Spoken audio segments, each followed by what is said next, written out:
Hello folks, today we'll study about steel industry. The steel industry companies are of two types. One is integrated steel industry company, other is down the line and ancillaries who will take the items that are available from the integrated steel producers and make specialized items. So, but at the moment, the steel industry has been reeling under heavy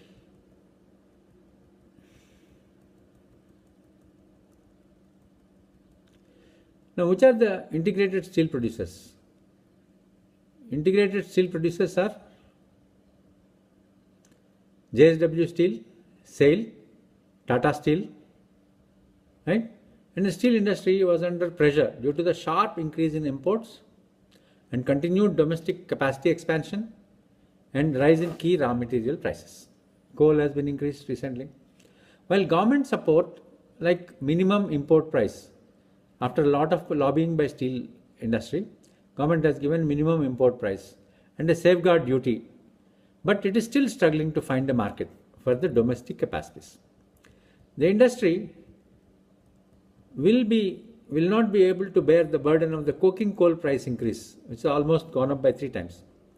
And then the domestic demand, especially due to demonetization, especially in the real estate sector, which is downward looking. Now, what is to be done?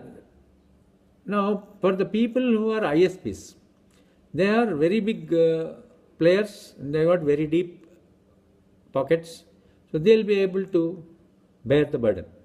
But what happens to the downstream players who do color coating, maybe galvanizing, maybe manufacture of bars and rods, maybe making a structural products, tubes and pipes?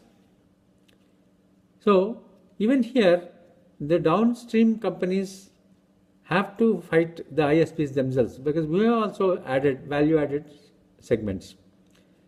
There is a severe erosion in profit margin, okay, because they are all dependent on one another. And ISPs are in two places. One, they are supplying to the downstream people, and second, they are competing in the same area as the downstream people, right? So the downstream companies may see a fall in price, but the ISPs may be able to maintain their pricing at this moment. Okay. Now in FY12, the total profits were about 15,000 crore. In FY16, the profits have come down by half, up to 8,200 crore. And then sales have actually remained 12 to 16 at around 1,60,000 crore. Why? Because the new capacity had to be absorbed. It leads to pricing realization will be falling and increase in interest and depreciation costs. In fact, interest has gone up by 8% of sales. Interest and depreciation costs have gone up by 8% of sales to 15% of sales during those 5 years, 12 to 16. So, standalone financials of the companies, okay, will show slightly better position than consolidated positions. Now in September 16, data indicate that the sales have gone up by 20% year on year. Capacities, on the other hand, have led to interest and depreciation cost going up by 35%.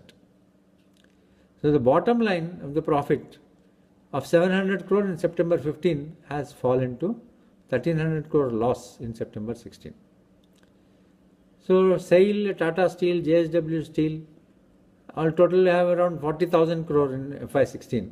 While Tata Steel has maintained its domestic profitability, JSW and SAIL had significant losses in FY16. While JSW Steel has managed to adjust its losses, SAIL, being a public sector undertaking, was unable to weather the storm. So our position will be that you can invest in Tata Steel and JSW Steel, but SAIL, you can look for lower pricing, and whenever the lower pricing is touched, you can invest, because government is going to support it.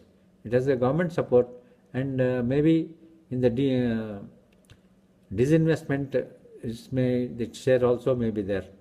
So take control of these two. Thank you for watching.